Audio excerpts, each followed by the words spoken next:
Mark, pa-pray muna pala, Paps.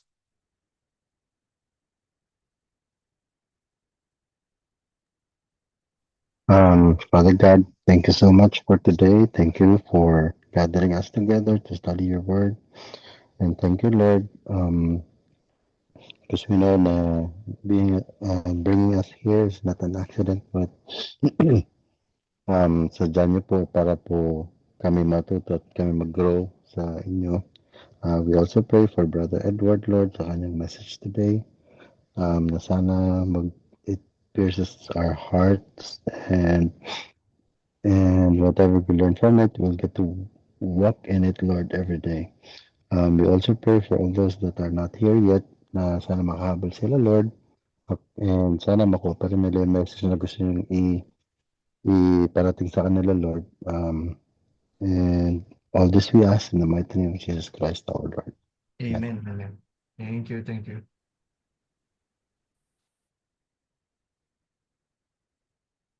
Sige. I'll skip my introduction. No? So, meron akong papakilala sa inyo. No? This is Roel Navidad. No? So, he was a construction worker dito sa Manila during the year 2020. So, kung naalala nyo, 2020, that was the COVID pandemic year. No? So, ano nangyari kay Roel Navidad? No? Roel was one of the many people who got stranded in Manila. Kaya yung in his desire to go back to his hometown sa Samar, anong ginawa ni Roel? Roel decided to walk from Manila to Sorsogon. Mga 600 kilometer yan, ha? Sobrang layo niyan. Pero nagawa niya yan. No? After 2 weeks, nakauwi siya sa Sorsogon. Then eventually, nakauwi siya sa Eastern Samar. No? 7,000 years ago, a similar event happened. No? God delivered the Israelites from 400 years of slavery in Egypt. Kaya ngayon si Moses, kasama si Moses, they need to walk from Egypt to the promised land. A distance almost similar to what Rowell experienced. Mga 600 kilometers din. Pero ang difference lang nila, kung si Rowell naglakad ng 2 weeks, itong mga Israelites naglakad ng 40 years. No? So bakit ganun kalaki ang difference nila? Kasi while God took them out of Egypt in a single day, it took years to take Egypt out of their hearts, no? Kahit free na sila, hindi na sila slaves from Egypt, they continued to live like slaves, they continued to to complain like slaves, no? Ganun pa rin sila mag-isip, ganun pa rin sila gumalaw. So ano nangyari? Na-stuck sila sa wilderness na mahabang panahon. Tulad ng mga Israelites, many of us face similar struggle. Even though we've been saved by Jesus, di ba? Hindi na tayo slave ng sin, but some of us, di ba, are having a hard time experiencing breakthrough. Wala pa rin yung tunay na transformation. And many Christians feel stuck in their spiritual lives. Tama? Kumbaga, the more natin gustong i-commit natin yung buhay natin kay Jesus, the more we get knocked down by life. Nandyan yung, whether it's in our marriages, finances, or even mental health. Kumbaga, we still experience depression, anxiety, minsan napaparalyze pa rin tayo ng fear, kinakain pa rin tayo ng worries and unbelief. Kaya minsan mapapatanong ka, no? Ewan ko kung na-experience nyo yan, no? Kumbaga, Lord, ba't ganon? Sinuko ko naman sa yung buhay ko, Krisyano na naman ako, anak na naman ako ng Diyos, pero bakit ganito pa rin? Parang ganon pa rin yung buhay ko. Nandun pa rin yung pressure, nandun pa rin yung worries, nandun pa rin yung fear. So tingnan natin 'no, saan ba nagkakaroon ng problema? Kung yung mga Israelites may 600-kilometer journey from Egypt to the promised land 'no, tayo as Christians, the journey from our head to our heart 'no, a distance of just about 12 inches. Sobrang lapit lang 'yan, pero maraming na-stuck diyan sa spiritual progress nila, 'di ba? Kumbaga, alam na natin yung truth, alam na natin yung salvation, alam na natin yung gospel, pero hindi pa rin natin nakikita yung transformation sa puso natin 'no. Hindi pa wala pa rin tayo nung pusong handang sumunod sa Diyos, maluwag na pagsunod, 'di ba? Bakit gano'n? Because in that short distance, we face spiritual battles. We face strongholds that keep us from living fully transformed lives. So, ang tanong, how can we experience our breakthrough? How can we be set free from our bondages? We need to overcome these strongholds. No, we need to demolish the lies that have been planted in our minds so that we can experience our true freedom in Christ. So itong session na to, no, we will learn that we are an overcomer only through the person and works of Jesus Christ. Merong eternal victory in Christ over Satan and its influences. Ibig sabihin nun, meron tayong freedom from worries, anxieties, or fear. Pwede din tayo maging free from the grip of our addictions. Pwedeng i-demolish yung lahat ng sagabal para sa ating breakthrough. So paano? Kailangan natin malaman 'tong tatlong bagay na 'to. Know that you are in a spiritual battle, know that you are victorious in Christ, and keep wearing the armor of God. So start tayo. Know that you are in a spiritual battle. Sobrang simple, di ba? Parang pagpapakinggan mo, sobrang simple niyan. Pero sad to say, maraming Kristiyano hindi alam na yung realidad ng spiritual warfare. Di ba? Alam niyo, no? The worst thing that can happen to a soldier is to be in the middle of a battle pero wala siyang idea na merong laban na nangyayari. So anong kailangang maging clear sa atin as Christians?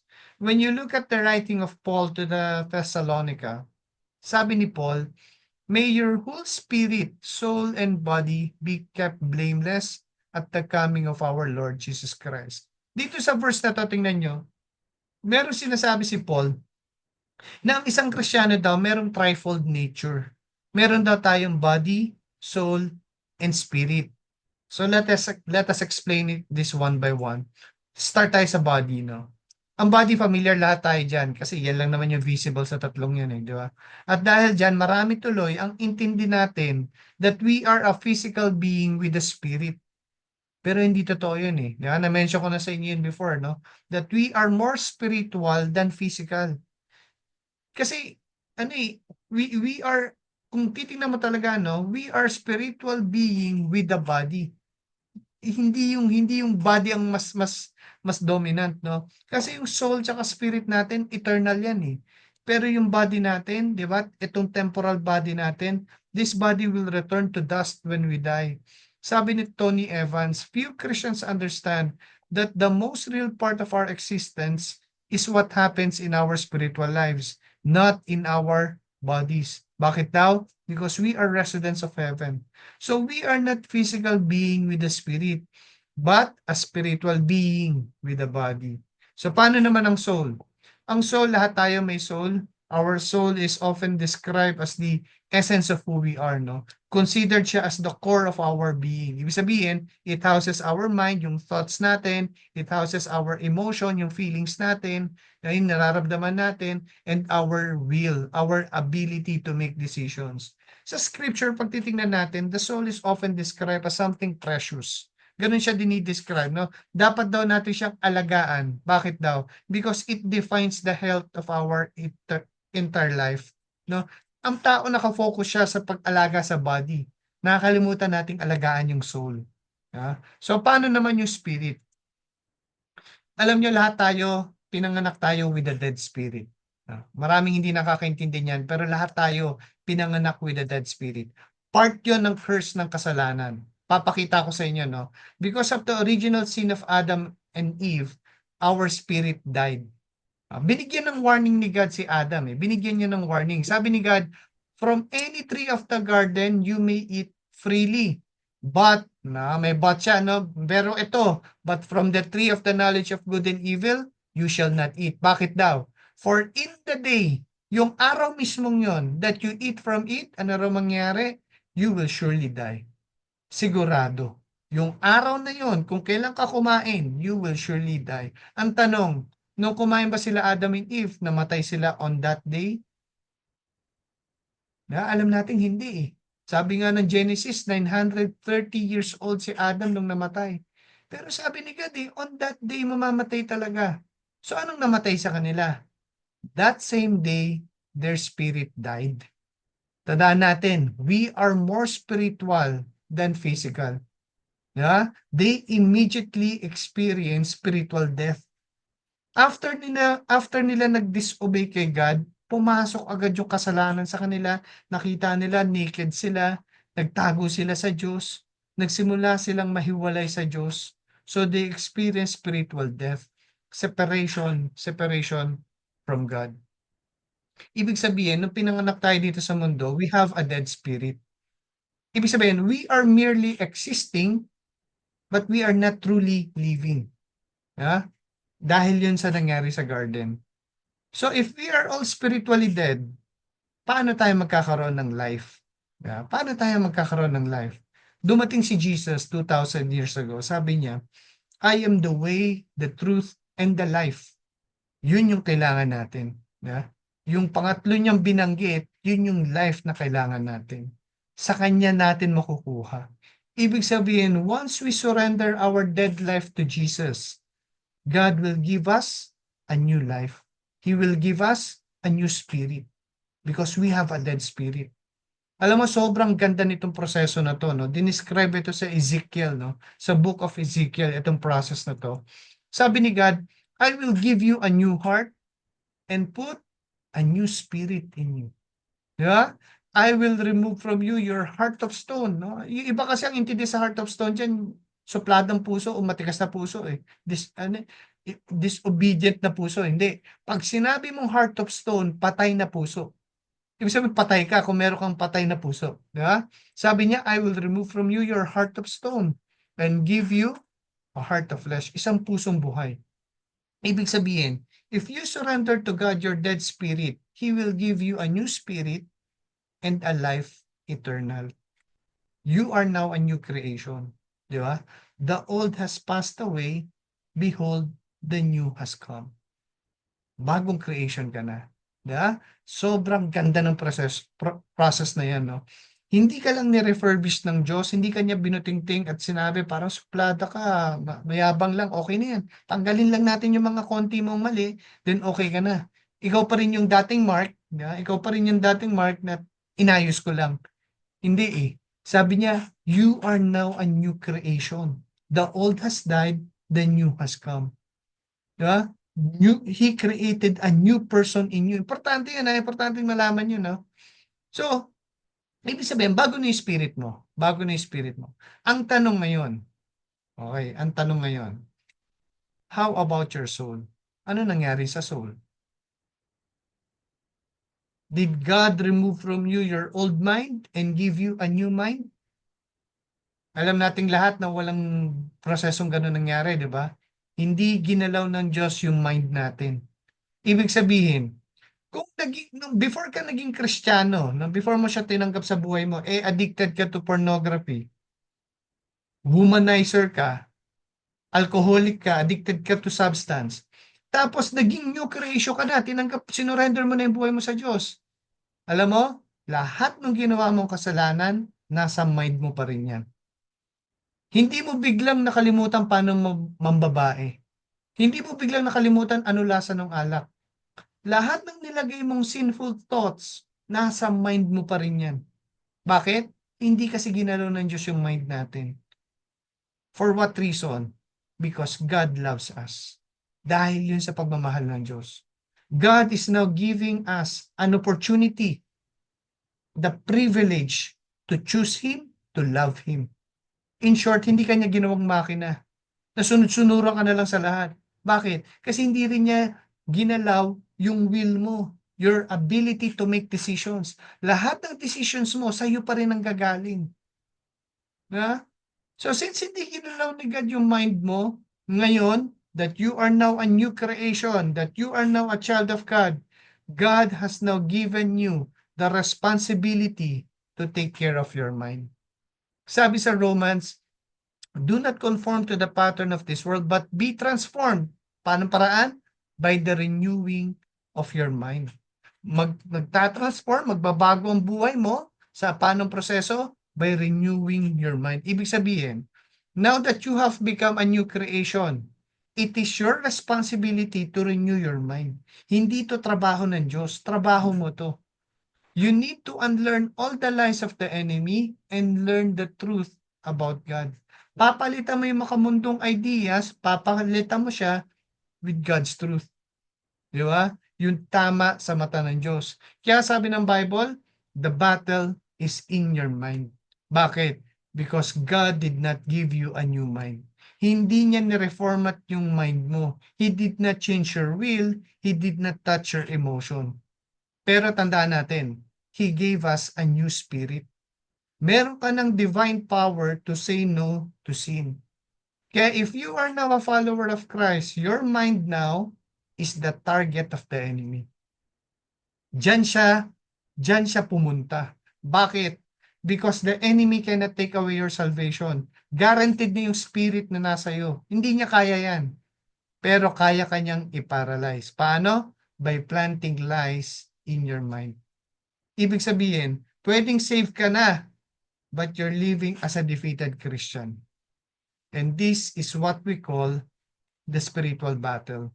The battle is in your mind. Ang tanong ngayon, sino ba yung kalaban natin dito? Tatlo ang kalaban natin. The world, the flesh, and the devil. Umpisahan natin sa una. Sabi sa Romans, do not conform to the pattern of this world. Meron daw pattern ng mundo. The world has a pattern, a system, meron siyang system, and the Bible is telling us that it is a fallen system, a corrupted system. Ang mindset ng mundo is towards materialism, greed, or power, no? Lalong-lalo na ang self-love, diyan nakafocus ang mundo. Nakafocus siya sa instant gratification. Gustong-gusto yan ng mundo. Pero maliwanag, God wants us to focus on the things above. Focus daw tayo do sa future, eternal things. Gusto ni God, doon tayo nakafocus eh. So kung titingnan natin itong dalawang to, obviously, opposite sila. Gusto ng mundo ang ngayon na. Gusto ni God sa future pa. So anong gusto mangyari ni God? God wants us to renew our mind. Babaguhin mo. Anong pagbabago? From temporal things to eternal and everlasting. Doon yung proseso mangyayari. Pero gusto ko maging clear to, no? When you say you do not conform to the pattern of this world, ibig sabihin, hindi mo tatakbuhan ng mundo at magkukulong ka sa isang kwarto at wala ka nang kakusapin ibang tao dahil ayaw mo magkasala. Hindi yun ang sinasabi dyan, no? Hindi rin yun ang solusyon sa problema na to. Sabi ni Jesus, my prayer is not that you take them out of the world, but that you protect them from the evil one. Ibig sabihin, ayaw ni Jesus na mawala ka sa mundo. Gagamitin ka niya sa mundo at hindi ka magtatago. So you are in the world but you are not part of the system of the world. You are in the world pero hindi mo pinapasok sa buhay mo yung maling sistema ng mundo. Sabi ko nga before, diba, parang isda. Na? Buong buhay niya, nasa tubig alat siya pero hindi pumasok yung alat sa isda. So, hindi mo siya tatakbuhan. Alam mo bakit? Kasi kahit na anong gawin mong takbo sa mundo, kasama mo pa rin yung isa mong kalaban. Sino yun? The flesh or yourself. Sabi sa Galatians, for the flesh desires what is contrary to the spirit, and the spirit what is contrary to the flesh. They are in conflict with each other. Magkalaban daw to, so that you are not to do whatever you want. Alam nyo, this temporal body, no, ito katawan natin, itong katawan natin ngayon is limited. No? Kahit gaano ka pa ka-healthy tao, your body is still limited. Ibig sabihin, napapagod pa rin tayo, nauuhaw tayo, nagugutom tayo. And because of our body's limitation, it is our nature to feed its desire. Sa Tagalog, ang tawag natin dyan, gusto natin sundin yung tawag ng ating laman. Nakafocus tayo sa sarili. Nakafocus tayo sa self-preservation. Ibig sabihin, pag nadapa ka, hindi mo naisipin itungkod yung kamay para hindi masaktan yung mukha. Automatic yun. Tutungkod mo para hindi mo masaktan yung mukha mo. Mahal na mahal natin sarili natin. Ang problema, according to this verse, the spirit within us, yung nilagay na spirit ni God, and the desires of our flesh are in conflict with each other. Magkalaban siya. According kay Jesus, sabi niya, kung gusto mo raw sumunod kay Jesus, if you want to follow Him, sabi ni Jesus, you need first to deny yourself and pick up your cross. Kalimutan mo muna yung sarili mo, yung kagustuhan ng sarili mo, at kailangan mo i-crucify yung flesh mo. In short, we need to die to our flesh. Hanggat hindi mo raw i-crucify yung flesh desires mo, God cannot use us. We cannot follow Jesus. Bakit? Because by nature, we love ourselves more than we love God. Yun yung kailangan mong aminin sa sarili mo. Mas mahal mo talaga sarili mo compared sa ibang tao. At alam niyo ng Diyos. Alam niyo ng Diyos. Kasi kinuman tayo ni Jesus eh. Sabi ni Jesus, love the Lord your God with all your heart, with all your soul, and with all your mind. Di pa siya natapos. And with all your strength. Lahat. Lahat. Unahin mo talaga ang Diyos sa lahat. Jesus commanded us to submit our heart, soul, mind, strength to the Spirit in us. We should love God more than we love ourselves. Alam ni Jesus na sobrang mahal natin na sarili natin. In fact, yun ang ginamit niya sukatan in loving others. Sabi ni Jesus, the second commandment is this, love your neighbor as you love God. Hindi, di ba? As you love yourself. Diba? By nature, we want to protect ourselves. Ayaw nating masaktan ng ibang tao. Yan yung rason kung bakit sobrang hirap magpatawad. Kasi mahal na mahal natin sarili natin. But God wants us to crucify our flesh desires, to crucify our personal rights. Mahilig tayo dyan sa personal rights. Kailangan maging clear sa atin itong bagay na to, no? Because if we continue to love ourselves more than we love God, gagamitin ito ng kalaban against us. This can become a foothold for the devil in our lives. Bakit? Because the devil is our third enemy. Sabi sa 1 Peter, be of sober spirit, be on the alert. Your adversary, the devil, rolls about like a roaring lion seeking someone to devour. Alam mo, pag sinabi mong being sober, no, this is more than avoiding drunkenness. Ibig sabihin, kahit hindi mo struggle ang alcohol, hindi ka umiinom, kasama ka dyan. You need to be sober. Diba? It refers to having a clear, focus, and disciplined mind. Kasi pwedeng hindi ka alcoholic, pero ang dami mong trabaho. Hindi ka alcoholic, pero workaholic ka. Ang sabi ng Bible, kailangan clear yung mind mo. Dapat you have a disciplined mind. Bakit daw? Sabi ni Peter, be on the alert. Dapat aware ka spiritually sa mga nangyayari because you have an adversary. Meron kang kalaban. At isa lang yung goal ng kalaban sa buhay mo. He wants to devour you. He wants to destroy you. Ibig sabihin, if you are spiritually weak, distracted ka, o kaya disconnected ka from God, wala ka talagang time para sa Diyos, your mind now is the target of the enemy. Naglalaro na siya ngayon sa isip mo. At anong ginagawa niya dyan? He is starting to deceive you because the devil is a deceiver. He and his dominions plant thoughts in our minds. At pag nagplant ang kalaban ng idea sa mind mo, hindi ito yung parang kinakausap ka. Kasi ganun tayo nasanay, di ba? Sa safeguard, huwag mong bibili niya sabon na yan. Hindi ganun magsalita ang kalaban. When the devil speaks to our minds, he often uses the first person singular. For example, hindi ko kaya itong bagay na to. Nag-fail ako rito before, mag-fail na naman ako. Akala mo boses mo yon, pero boses na yun ang kalaban sa isip mo. Hindi na ako pwede gamitin ng Diyos sa tindi ng kasalanan ko. Di ba? Sobrang kasalanan ko, hindi niya ako kaya i-forgive. O kaya, hindi mo na ako attend ng D-group, hindi mo na ako attend ng church. Tapos one day, magugulat ka na lang, ang layo mo na sa spiritual family mo. Akala mo, idea mo yung mga ganon, pero boses na yun ang kalaban sa isip mo. The devil is a deceiver. Sinisira niya yung totoong identity mo in Christ. Gusto niya magduda ka sa Diyos. At pag nagawa niya yon, he will now distract you from God's plan for your life. Bakit? Because the devil wants to distract believers. Gagamit siya ng mga mabubuting bagay para mawala yung interest mo from God's will. Magiging busy ka sa work mo, magiging busy ka sa mga bagay na hindi naman necessarily masasama, pero naalis na yung focus mo sa Diyos. Until one day makikita mo sa buhay mo, disconnected ka na from God, disconnected ka na from your spiritual family. Why? Because the devil is also a divider. Alam mo, when you study the Bible, mapapansin mo si Jesus na he operates in multiplication. Binigyan siya nung boy ng 5 loaves and 2 fish. Hindi niya dinagdagan ng 3 at 2 di ba? Ano ginawa ni Jesus? He multiplied them, and because of that, he was able to feed more than 5,000 people. That's how Jesus thinks and operates. Pati sa discipleship, hindi niya sinabi niya, disciple all nation, pero hindi niya sinabi, ikaw lang gagawa ng lahat ng yon. Minodel niya kung paano yung discipleship. 12 lang siya, nag-concentrate lang siya sa 12, and then from there, sila yung nag-multiply. Jesus wants us to multiply. Ang problema, ano ba kalaban ng multiplication? Isa lang yan, division. And that's the reason why the devil wants to divide. because he doesn't want us to multiply. In short, he will attack your D group, he will divide your church, your family, and even your marriage. Sisirain niya marriage mo. Para ano? Para pag mag-isa ka na lang, doon ka niya i-destroy. Ang hirap pag-serve kay God pag sira ang marriage. Kaya yun ang inuuna niya lagi.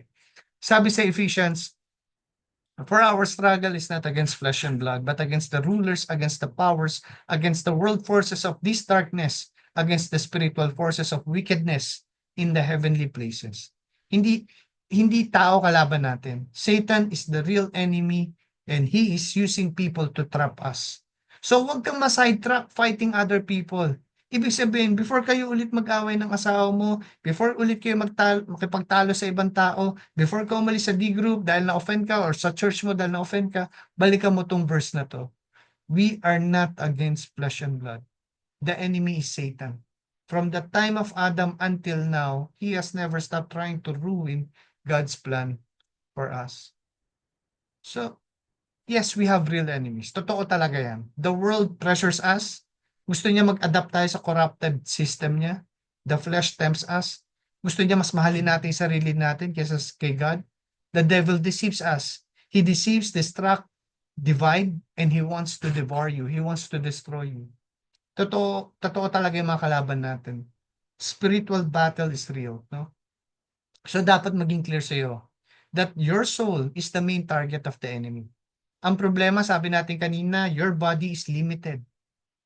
Your temporal body is limited. Ibig sabihin, your five senses cannot see this battle. Hindi mo kaya itong makita, maamoy, marinig. Di ba? So kung babalikan natin yung threefold nature natin, saan tayo kailangan mag-focus? We need to focus in the spirit in us. The new spirit in us. In order to understand spiritual warfare, no, we have to address this through the lens of the Spirit of God. Kaya sabi ni Paul, thanks be to God.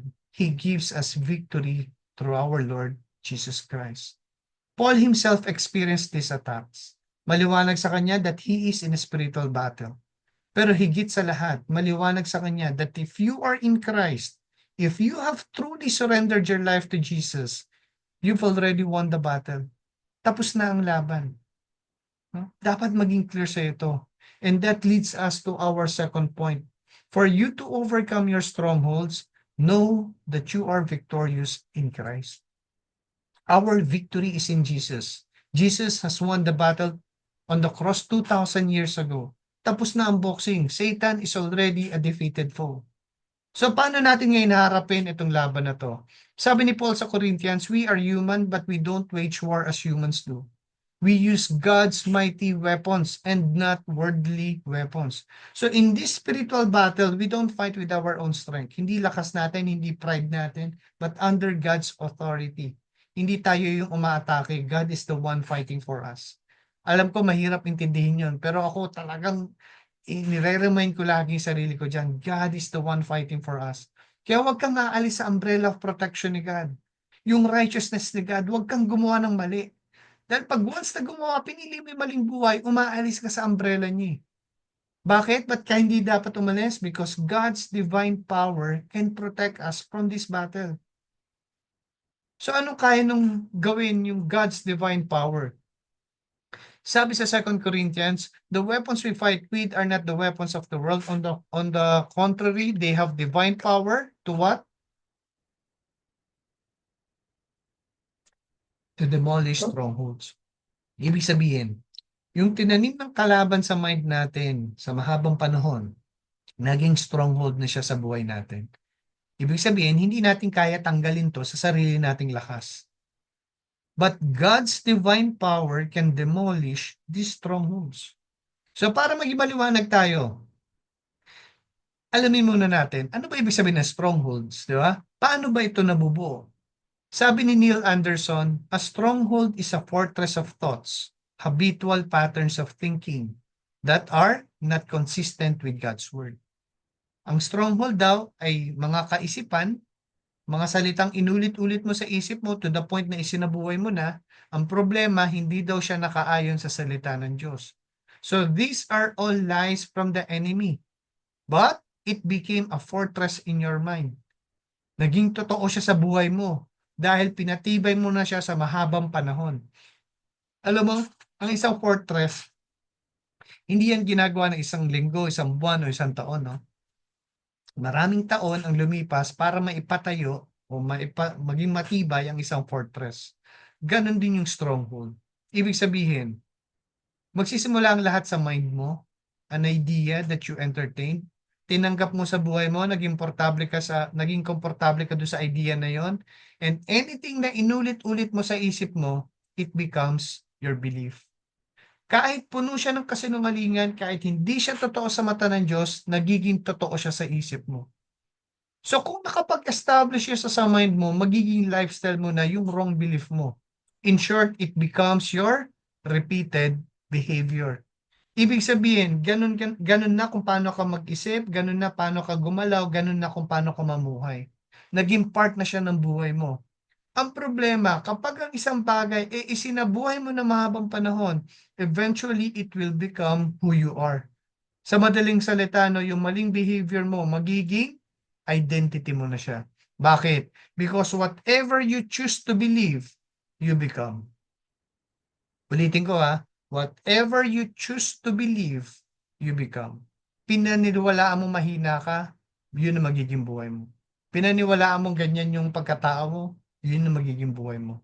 Kung ano ka ngayon, yan ang pinili mong paniwalaan.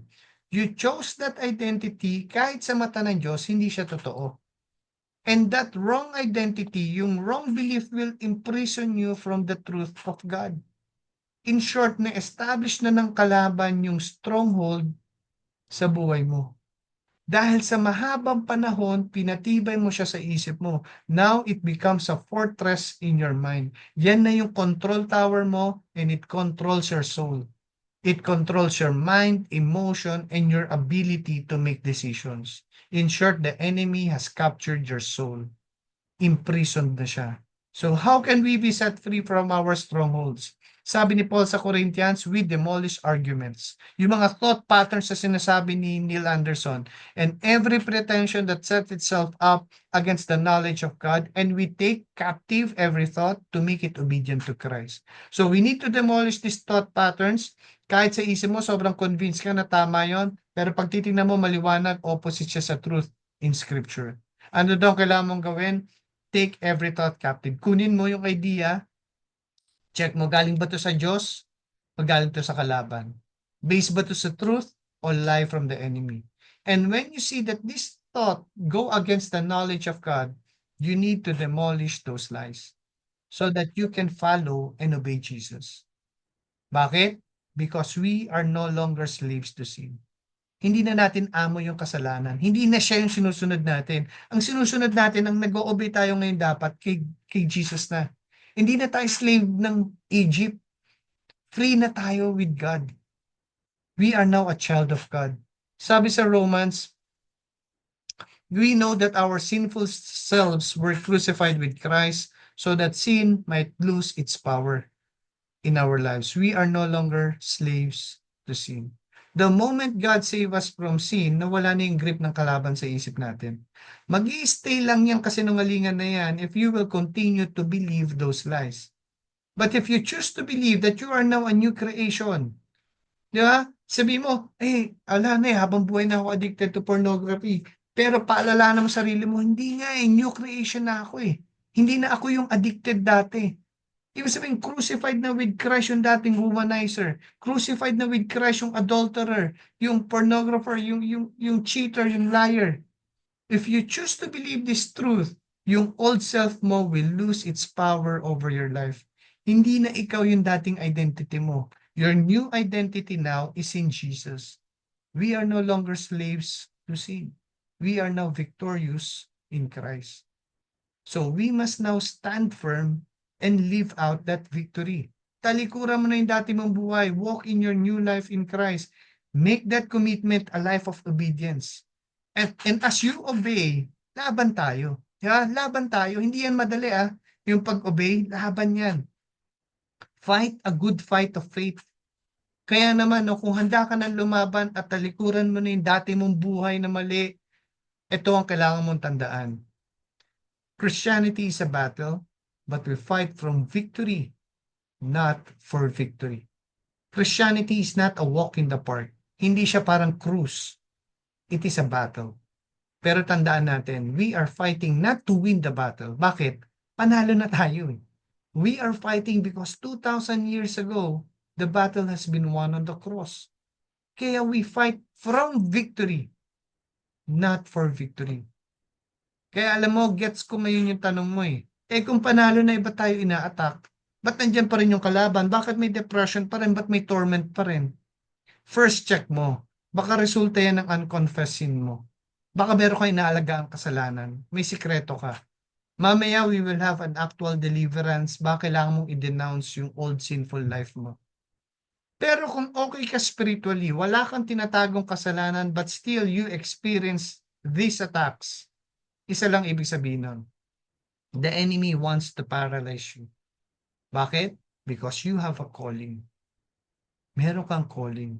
Ibig sabihin na save ka for a purpose. Merong pinapagawa sa iyo ang Diyos. At yun ang ayaw ng kalaban na malaban mo. Sabi sa 2 Corinthians, the God of this age, si Satan, has blinded the minds of unbelievers so that tayo daw, cannot see the light of, yung mga unbelievers cannot see the light of the gospel that displays the glory of Christ. Satan has blinded the minds of the unbelievers and he will do everything to keep them blind. Ibig sabihin, God has called you for a special purpose. Ano yung purpose mo? It is to preach the gospel in this dark world. Pero ayaw yun mangyari ng kalaban. Alam mo, okay lang sa kalaban maging religious ka. Gustong-gusto niya yun. Okay lang sa kalaban maging palasimba ka. Satan doesn't care if you believe as long as you don't obey. He will distract you with your religion, with a good life, para hindi mo gawin yung totoong purpose mo. Gusto niyang mawala yung influence mo sa mga unbelievers who are still blind. Because the devil knows that when you shine the light of Jesus, Jesus will set captives free through your obedience. Kaya sabi ni Paul, fight the good fight of faith. Take hold of the eternal life to which you were called. You were called. Nandito ka dahil tinawag ka ng Diyos. So fight the good fight for the gospel. We will stand in the gap for those who are still in darkness. Because we are not just called to believe, we are called to stand, to shine, and to fight. And that leads us to our third and last point. Keep wearing the armor of God. Kapag buo na sa'yo that you want to have a committed life for Jesus, huwag ka papasok sa battlefield na walang suot na armor. Dapat handa ka sa laban. Sabi sa Ephesians, therefore take up the full armor of God so that you will be able to resist in the evil day. And having done everything, stand firm. Tandaan natin na hindi tayo tinawag para umatake sa kalaban. We are already victorious in Christ. Gusto ng kalaban, labanan mo siya, pero ang gusto ni God, hindi. Stand firm. Kailan daw? During the evil day. Lahat tayo will experience that evil day. Lahat tayo. Pag kinumit mo na sa Diyos ang buhay mo, pag siya na yung priority mo, you will experience evil days. Sigurado yan.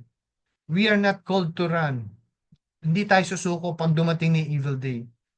Sabi ni Paul, stand firm. Standing firm for the cause of the gospel. So how can you stand firm? Unang-una, stand firm then with the belt of truth buckled around your waist. Nagsimula si Paul sa belt, yan ang pinaka-importante sa lahat because yan yung nagsisecure sa lahat ng armor including your sword.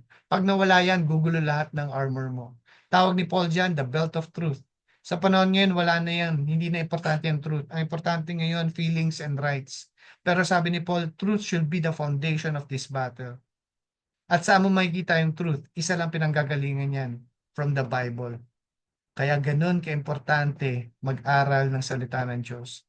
If you want freedom from your bondages, stop relying on your feelings. Know the truth, study God's word, wear it like a belt. Dapat secure dyan sa buhay mo as you stand against the lies of the enemy. So nag-continue si Paul. Sabi niya, with the breastplate of righteousness in place. Alam niyo kung tatargetin tayo ng kalaban, ang pinakamadaling i-target sa atin is our body. Yan ang pinaka-visible, yan ang pinakamalaki. Ang problema, nandyan yung vital organs natin, nandyan yung puso natin. So pag tinamaan yan, natamaan yan ng kalaban, seryoso yung damage niyan. Sabi ni Paul, yung breastplate daw is the breastplate of righteousness. Hindi ito righteousness mo, hindi ito yung kabutihan mo, delikado yun. Pag nag-focus ka sa righteousness mo, ang tawag yun self-righteous. Delikado yun, tingin mo ang bait-bait mong tao. Hindi ka magfo-focus hindi mo isusuot yung righteousness mo, isusuot mo yung righteousness ni Jesus. In short, huwag ka mag-focus sa paggawa na mabuti. Focus ka kay Jesus. And as you develop your intimacy with the Lord, His righteousness becomes who you are. You become more and more like Jesus because the righteousness of Jesus transforms the life of a believer. Ibig sabihin, kapag pinili mo yung maling bagay o yung bagay na hindi tama sa mata ng Diyos, para ka naghubad ng armor at humarap ka sa mga kalaban na gustong pumatay sa iyo. Stand firm then with the belt of truth buckled around your waist with the breastplate of righteousness in place. Sabi niya, and with your feet fitted with readiness that comes from the gospel of peace. Alam niyo, interesting yung sapatos ng mga Roman soldiers. Ang tawag nila dyan, kaliga. Kaliga, no? Gawa yan sa makapal na leather, sobrang komportable yan. Gawa siya, these sandals were made for running. Yeah? Yan ang original na merong breathable design. Kasi sa war, they always move. Hindi sila nag-stay sa isang lugar, so dapat ready sila anytime to move forward. Sabi ni Paul, your feet fitted with the readiness that comes from the gospel of peace. So kung itong kaliga allow a soldier to advance, dapat din tayo, handa tayo anytime. Alam dapat natin ibig sabihin ng gospel, alam natin anytime na pwede natin siyang i-share, ready tayo. Dahil dala natin yung peace na hinahanap ng mundo, the gospel of peace. In addition to all this, take up the shield of faith with which you can extinguish all the flaming arrows. Alam niyo yung shield ng isang Roman soldier, hindi yan yung bilog na parang kay Captain America. Ang size niya nasa mga 2.5 by 4 feet. Parang kalahati ng plywood ang laki niyan. Bakit daw ganun kalaki? Kasi it should cover the soldier from arrows.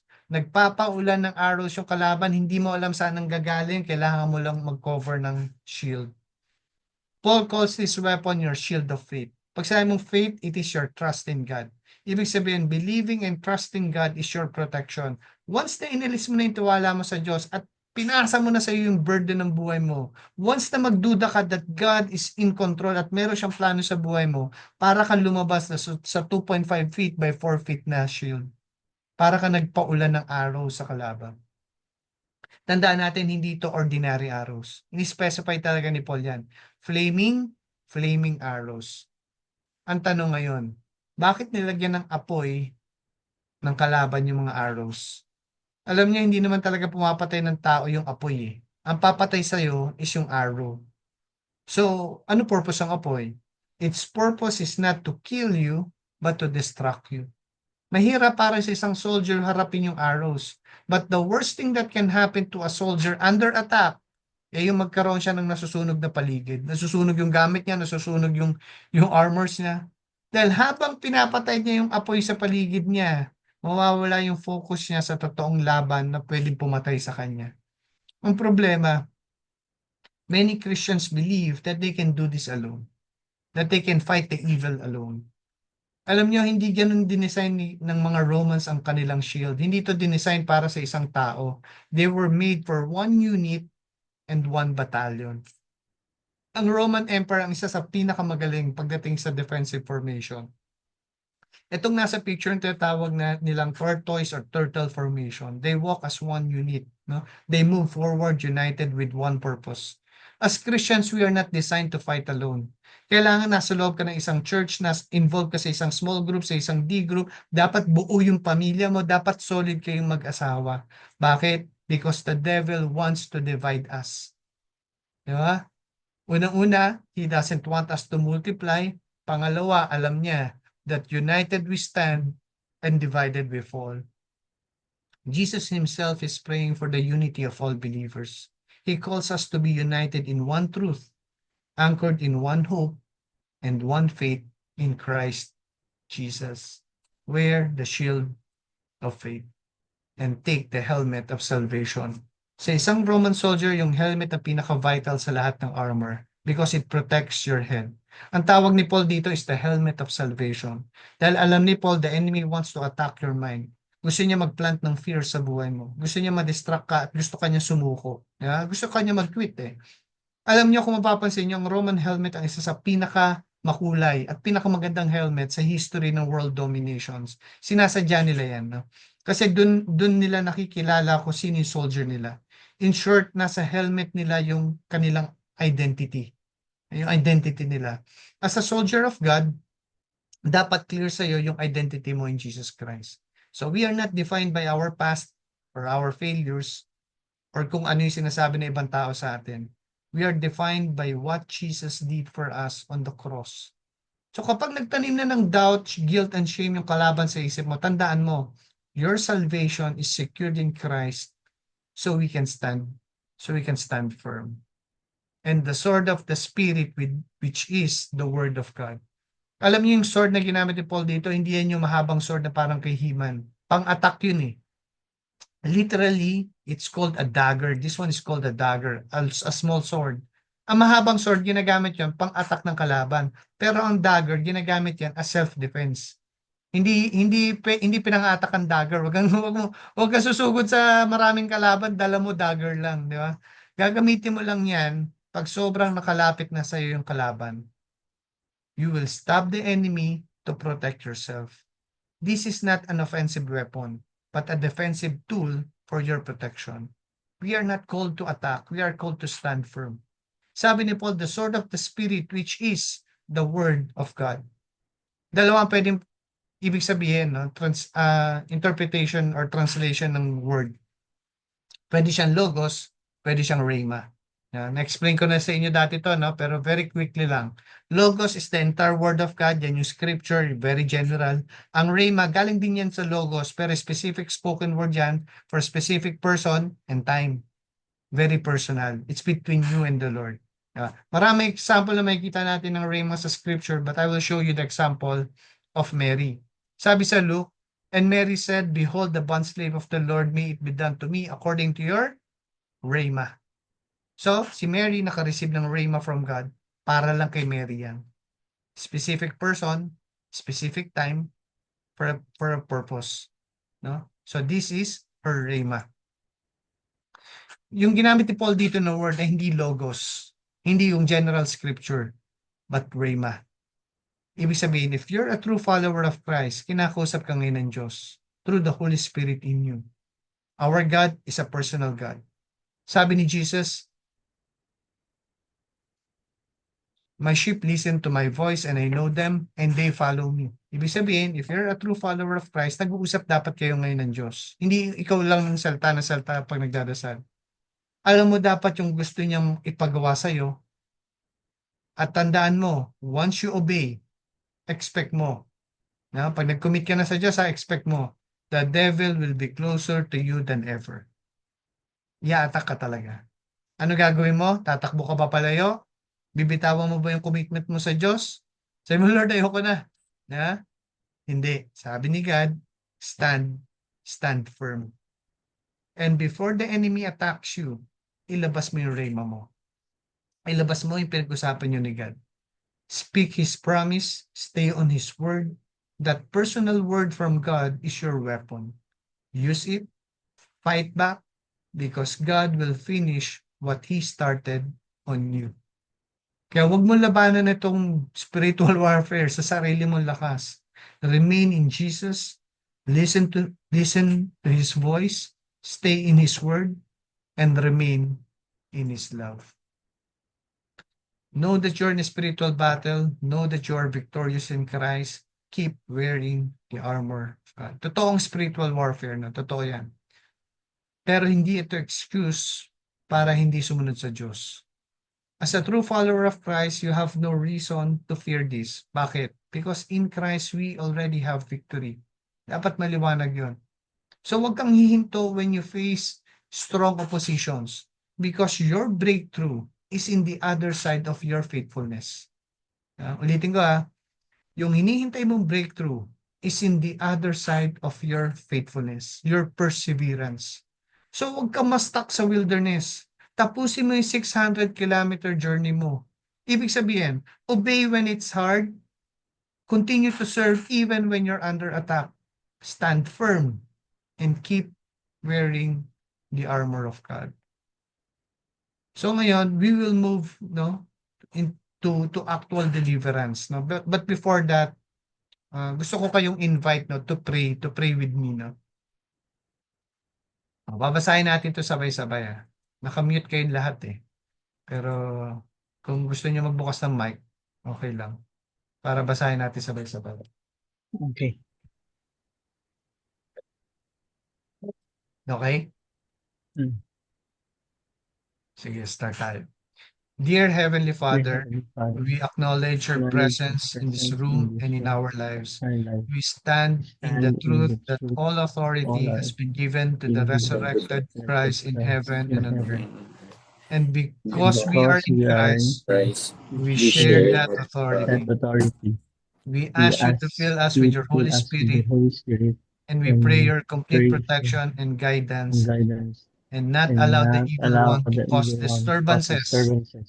In In Jesus' Jesus Christ's name, amen. name.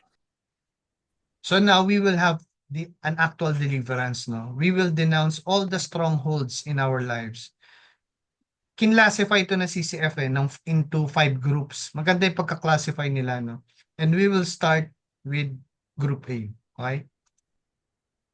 Sabi sa Ephesians, be angry and yet do not sin. Do not let the sun go down on your anger and do not give the devil an opportunity or a foothold. No?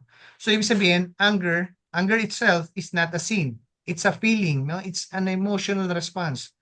Pero kung paano tayo magre-respond, yun yung kailangan natin bantayan. Ano instruction ni Paul? Do not let the sun go down on your anger. Ibig sabihin, huwag mong patagalin yung emotion na yun. No? Hindi mali yung emotion na yun, pero huwag mong patagalin. Di ba? You need to resolve the conflict right away. Bakit daw? Because there's an enemy. At pag inalagaan mo sa puso mo yung anger or yung bitterness, it will give the enemy an opportunity. Ang picture nito, no, parang ka nagbukas, secured ka na sa room, nandun na si God, nandun na yung new creation, nasa room mo na, pero nagbukas ng pinto dahil sa anger, at hindi ka pa na kontento, nilagay mo pa yung paa, so ayaw magsara ng pinto. Di ba? Pag sa bahay, pag iniwan mo yung pinto, ang daming papasok, dalamok, langaw from labas, no? So naging foothold for the devil, no? It became an opportunity. So, but we need to set ourselves free from bitterness and anger by choosing to forgive. Sabi sa Ephesians, let all bitterness and wrath and anger and clamor and slander be put away from you, along with all malice. Be kind to one another, tender-hearted, forgiving each other, just as God in Christ also has forgiven you. In other words, this is our main goal. Let go. We need to let go. Palitan mo yung anger with kindness, palitan mo yung resentment with compassion, palitan mo yung pain with forgiveness. Bakit daw? Because that's what Jesus did for us. In-example na niya, minodel na niya sa atin. Ibig sabihin, no, ito tandaan natin, no, connected yung forgiveness sa relationship natin kay God. Hindi mo gagawin ito sa sarili mong lakas eh. Kukunin mo to kay God eh. Yung strength, di ba? Sabi ni Paul kanina. So the more intimate you are with God, the more you are able to forgive. Connected yung intimacy mo sa Diyos saka yung forgiveness. So if it's hard for you to forgive someone, isa lang ibig sabihin nun, disconnected ka kay God. Distracted ka sa ibang bagay. Yeah? So you need to choose to forgive, no? So ito yung mga list, no? Unforgiveness, bitterness, anger, hatred. Yan ang major strongholds ni Satan. So paano? To be delivered, no? To be delivered, you need to ask the Lord to reveal to you any person you haven't forgiven, no? Whom you haven't forgiven. Tapos, kung mag-isa ka lang, no, sulat mo yung pangalan nila, pati yung mga ginawa nila sa'yo, na kung ba't ka nasaktan, then, I will give you siguro 1 minute. Okay na ba yan? Mga 1 minute. Bigyan ko kayo ng 1 minute to do this. Tapos pagpe-pray natin sila. Ha? Kaya lang. Ano ba yung 1 minute? Yan. 1 minute game.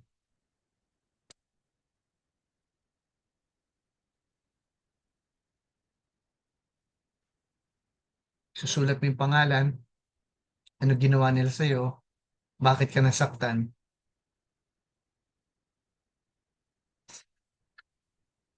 22 seconds.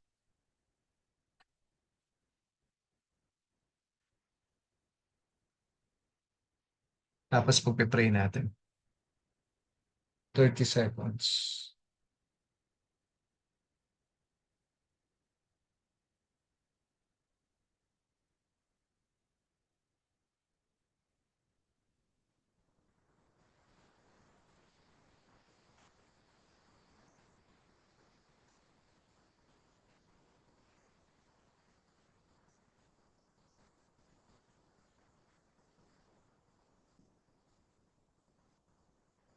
Okay.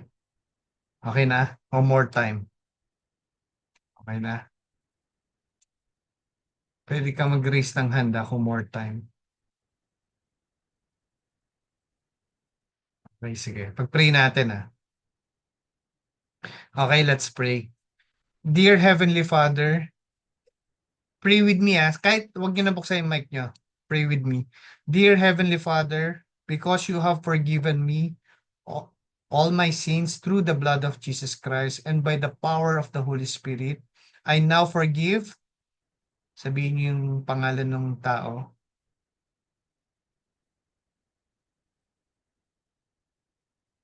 What they did, ano ginawa nila, and the emotional pain of.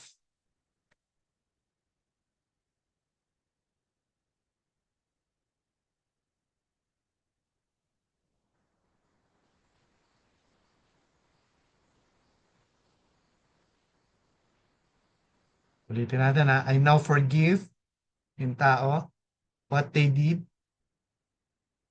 and the emotional pain of. That it cost me as you have forgiven me. I now trust in you to use this experience for good in my life and in the lives of others. I claim in Jesus' name and based on his shed blood that any evil influences that were in my life are now rendered powerless and cleansed from my life in the name of the Lord Jesus Christ. Isasend ko sa inyo to after this, no? Para pwede nyo pa rin gawin, no? Actually, pwede nyo naman ulit-ulitin yan Kung meron kayong tingin na kailangan nyo patawarin, di ba? Pwede nyo ulitin to kahit mag-isa lang kayo. O, Group B, sexual immorality. Sabi sa 1 Corinthians, flee immorality. Every other sin that a man commits is outside the body, but the immoral man sins against his own body. No? So this verse reminds us that sexual sin is different from other sins. Hindi sila pantay-pantay, hindi sila pare-parehas, no? Kaya hiniwalay ito doon sa group ng ibang kasalanan Ganon katindi ang sexual sin, no? Bakit daw? Because it directly affects our own bodies. Yung ibang sins daw are external, pero ito internal to. Immorality brings deep internal damage. Hindi natin yun nalalaman, pero grabe yung damage na nagagawa sa atin. It can damage us physically, emotionally, and spiritually. Tandaan natin kailangan natin alagaan yung soul and spirit. So Paul urges us to flee from it, no? Huwag mong subukan labanan or flirt with it. Huwag mong lapitan, no? Kasi mabilis kang matrap sa bondage na to. So para ma-free ka from this bondage, kailangan aminin mo muna sa sarili mo yung weight ng kasalanan na meron to. Okay? Kailangan maging clear sa mind mo yun. Then choose to honor God with our body. So ano example sa sexual immorality? Lustful thoughts, no? Pornography, lesbianism. Tandaan mo yung pornography, hiwalay sa masturbation. So kahit walang act of masturbation, yung nanonood ka lang, it's part of pornography na. Lesbianism, incest, abortion, fornication, yung nakikipag-sex ka nang wala ka pang asawa. Adultery naman kung may asawa ka na, pero outside marriage siya parehas, no? Homosexuality, child molestation, rape, kung naka-experience ka ma-rape ng child molestation, masturbation, at mga fetishes. Alam niyo naman yan, mga fetishes. So ito yung list ng mga sexual immorality. check mo diyan sa list na 'yan, yung mga nagawa mo na dati o naging buhay mo dati, then we will confess and denounce to God mamaya, no? List down mo lahat ng every person including prostitutes, no? Kung meron kang you ask the Holy Spirit to guide you, no? Kung meron kang mga experiences from the prostitutes, 'di ba? Sa mga ibang tao with whom you had sexual relationship with, and then we will pray. Okay? Bigyan ko kayo ng 1 minute, no? Kaya lang.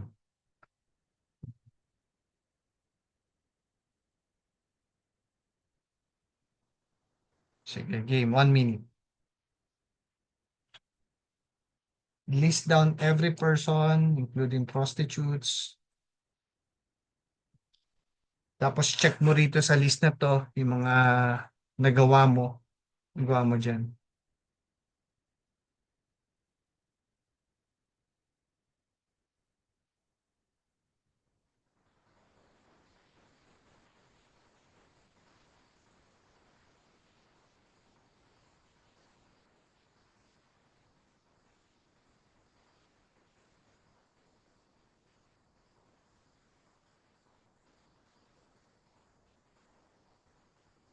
$40.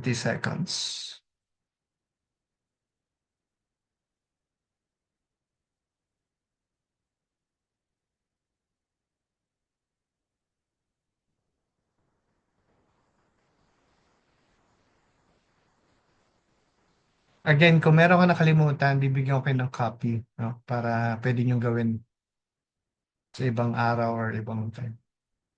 So let's pray. Dear Heavenly Father, please forgive me for having a sexual relationship with. Name each person's name.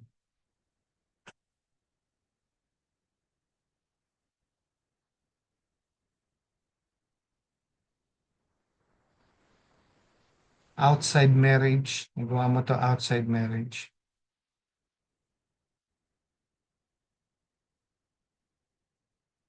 I repent and claim your forgiveness and your cleansing. Kung mag-isa ka lang naman, laksan mo yung boses mo, kasi the devil cannot read your mind, no? So kailangan i-denounce mo with verbally. I repent and claim your forgiveness and your cleansing from these sins. In the name of the Lord Jesus Christ, I renounce these sinful sexual relationships and I break any bonding between me and those persons. In the name of the Lord Jesus Christ, I command all evil spirits. In the name of the Lord Jesus Christ, I command all spirits that are in me or around me as a result of my sinful sexual relationships to leave me forever. In Jesus' name, and based on his shed blood, I claim his victory over these sins, and any evil influences that were in my life are now rendered powerless. In the name of the Lord Jesus Christ. Amen. Tandaan natin, no? Kapag naka-experience tayo ng sexual relationship, sinful sexual relationship, may kakabit lagi siyang devil. Meron siyang laging kakabit na devil. Group, isa pang if you were sexually abused, no, if you were raped, you were a victim, pray the following prayer, no. Dear Heavenly Father, I was sexually abused or raped by person's name. I renounce having my body used in this way. I claim cleansing and healing of my mind, body, soul, and spirit by the blood of Jesus Christ. In the name of the Lord Jesus Christ, I cancel any ground that Satan has gained in my life by this, and I command any evil spirits that were transferred to me to leave me forever, to not send similar replacement or reinforcement spirits. I trust you to use this experience for good as you promised in the name of the Lord Jesus Christ. Amen. Alam mo, ang ganda na nilagay nila yan, no? Not to send similar replacement or reinforcement spirits.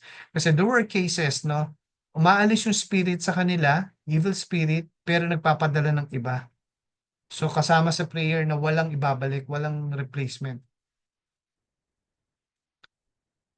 For the other sins, let's pray. Yung mga checklist kanina, yung mga masturbation, yung mga ganon, pornography, homosexual, lesbianism, no? Heavenly Father, I now confess and I repent and renounce these sins. Lahat ng chinek mo, paki-state yung lahat ng na-checkan mo kanina.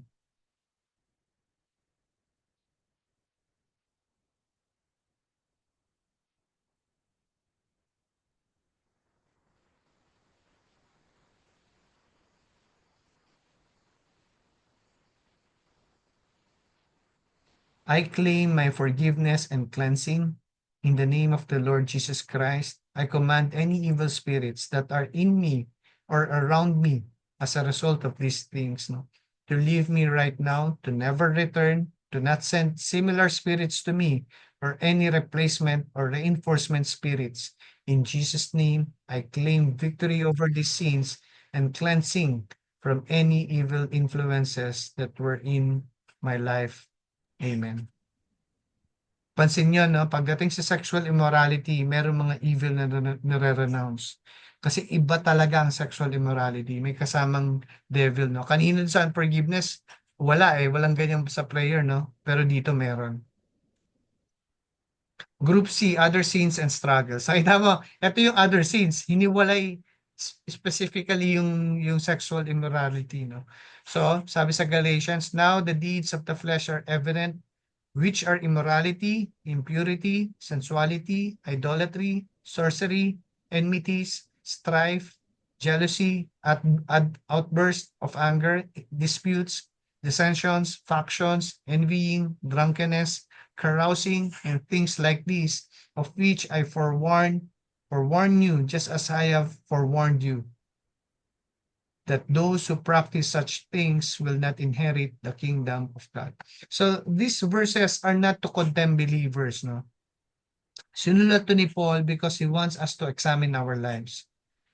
Pinapaalalahanan niya tayo that you are now a new creation.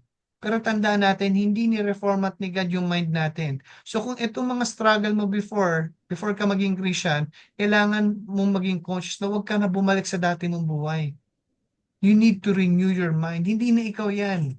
Di ba? Itong mga ito yung hindi makaka-inherit ng kingdom ni God. Ikaw, dati mo yan. No? Hindi, you're a different person. Di ba? So, tandaan mo, wala nang grip sa iyo yung kasalanan. Kung yan ang dati mong problema, ngayon you're free. No? Huwag ka nang mabuhay na parang isang slave pa rin. So, ano yung mga examples nito? Ito yung list, no, ng mga kadalasan na struggle ng isang Kristiyano, no? Very subtle lang yung iba dyan. Ibig sabihin, hindi masyadong obvious. Hindi mo napapansin na nagiging imprison ka na ulit sa mga maling pattern of thinking na to. Like yung pride. Di ba? Di ba, yung pride ngayon, sineselebrate na yung pride eh. May Pride Month na eh. Pero tandaan natin, pride is what separate us from the love of God. Once na iniisip mo na yung sarili mo, personal rights mo, yung sarili mo nakafocus na, pride na yun. About yourself, no? Ayaw ni God na mahalin mo sarili mo. Gusto niya i-surrender mo yun sa Kanya. Temper, anger, no, rage, envy. So check natin lahat ng struggles natin, ha? Check natin. Tapos mamaya, isusurrender natin yan sa Diyos, no? Rebellion to authority. Yan. Unbelief. Kumbaga, alam mo naman si God, siya na bahala, pero hindi nahirapan kang maniwala that He is in control, that He has a plan for your family, for you, and for your marriage, for your children, di ba? Blasphemous thoughts, negative self-image. Meron ng mga kilalang ganyan, no? Na talagang dahil sa marriage nila, parang lagi na lang sila ang mali. Tingin nila lahat, lagi silang mali. So, you ask the Holy Spirit, no, na kung meron kong mga gantong problem, i-reveal talaga sa'yo. I-reveal sa'yo na struggle ko yan. Negative self-image, di ba? Depression, cutting or self-injury. Yan yung mga tao na parang they find comfort na nasasaktan sila physically. Meron akong napanood before na sabi niya, sa sobrang pain niya, yung pain niya emotionally, gusto niya saktan yung physical niya para mawala yung pain niya emotionally. Yeah. So ito yung mga cutting or self-injury. Grumbling, no? Covetousness, greed for power, greed for money, slander, gossiping, stealing, swindling, gambling, suicidal thoughts, no? Or nag-suicide ka na talaga, anorexia, bulimia, addiction to drugs, alcohol, video games, rock music, internet, or social media. So, let's make a, i-check natin yung mga naging struggle natin and you think na yun yung, imprison ka sa mga ganito. Then, aminin mo yung struggle mo, then we will confess and agree with God na mali ito. Okay? So, let's pray. Lord, I confess that I have been guilty of. Say each one that you check. Say mo.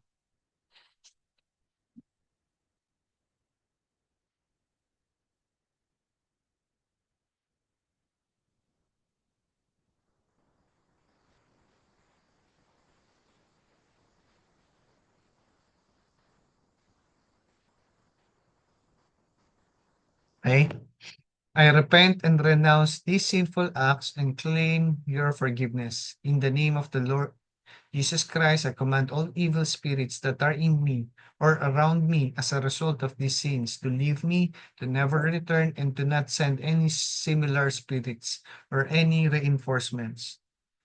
I claim in Jesus' name and based on his shed blood that any evil influences that were in my life are rendered powerless and cleansed from my life in the name of the Lord Jesus Christ. Amen and amen.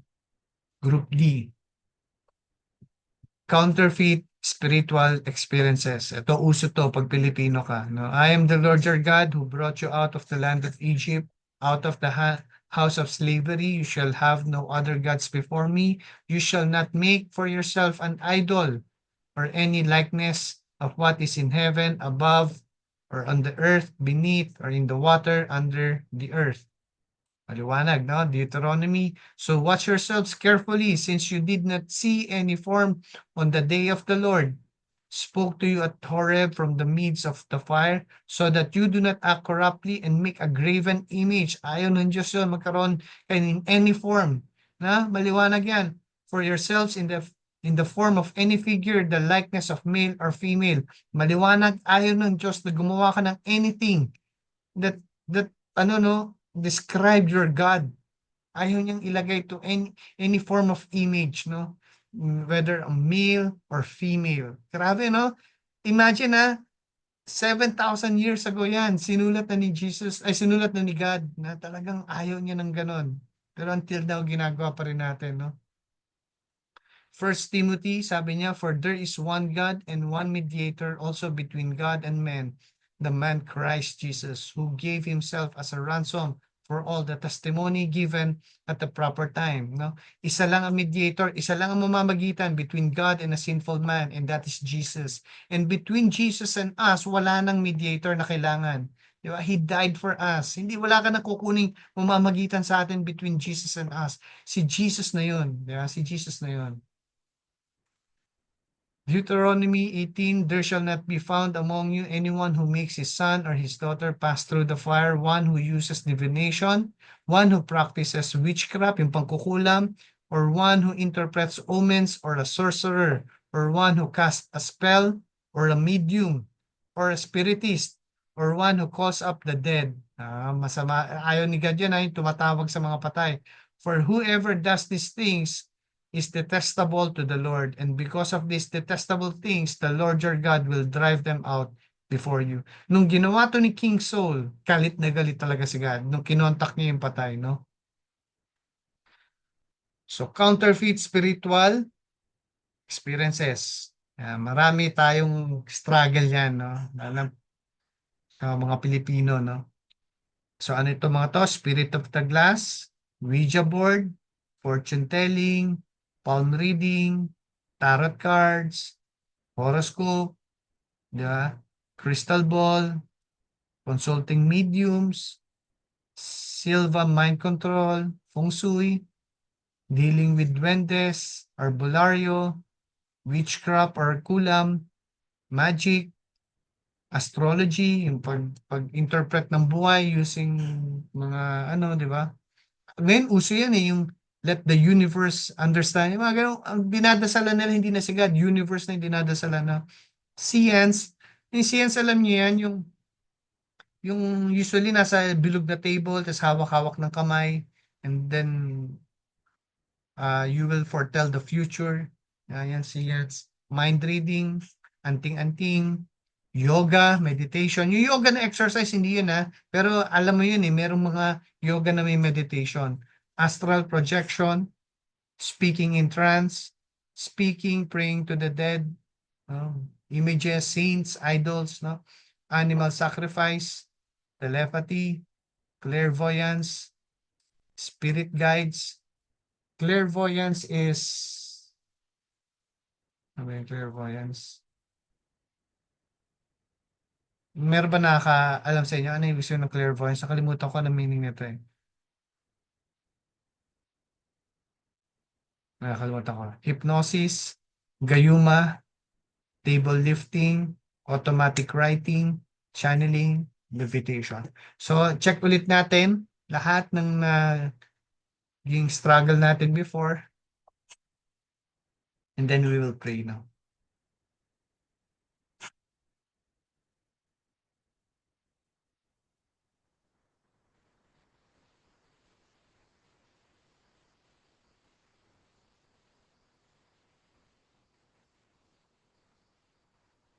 ESP, clairvoyance.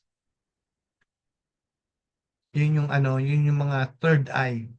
Sa may third eye sila. Nakakita sila ng multo o psychic phenomena. Ayan, clairvoyance. Ayaw ni God yan. Yung nakikiano ka sa spirits. Di ba, pag mga magandang gabi bayan noon, usong-uso yan, clairvoyance.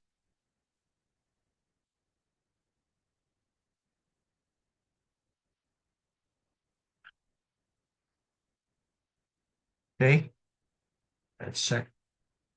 Confess and renounce each thing you participated in as follows. Lord, I confess that I have participated in. Sabihin mo yung lahat ng chinek mo.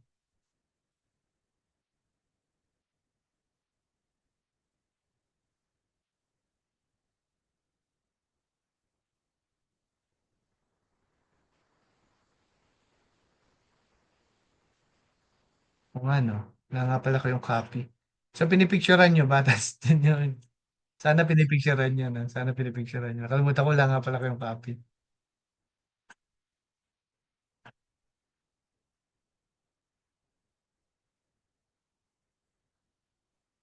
Okay? Balik ko I repent and ask for your forgiveness and I renounce. Say mo ulit yung mga yon.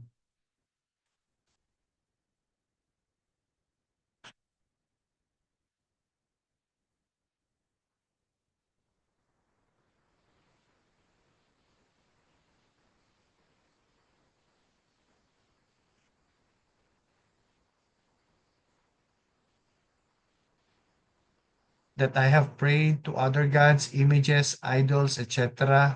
In the name of the Lord Jesus Christ, I command any evil spirits that are in me or around me as a result of these things to leave me right now, to never return, and to not send any other similar or replacement spirits to me. In Jesus' name, and based on his shed blood, I claim that any evil influences that were in my life are rendered powerless and cleansed from my life. Amen. Lord, I confess that I have worshipped and prayed to, say each name of the false god or idols and images.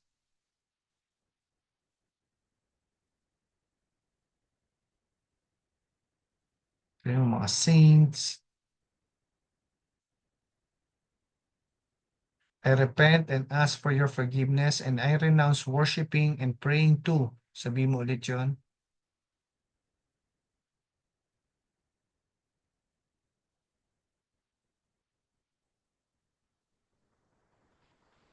In the name of the Lord Jesus Christ, I command any evil spirits that are in me or around me as a result of these things to leave me right now, to never return, and to not send any other similar replacement spirits to me. In Jesus Christ's name, I claim that any evil influences that were in my life are rendered powerless and cleansed from my life. Amen.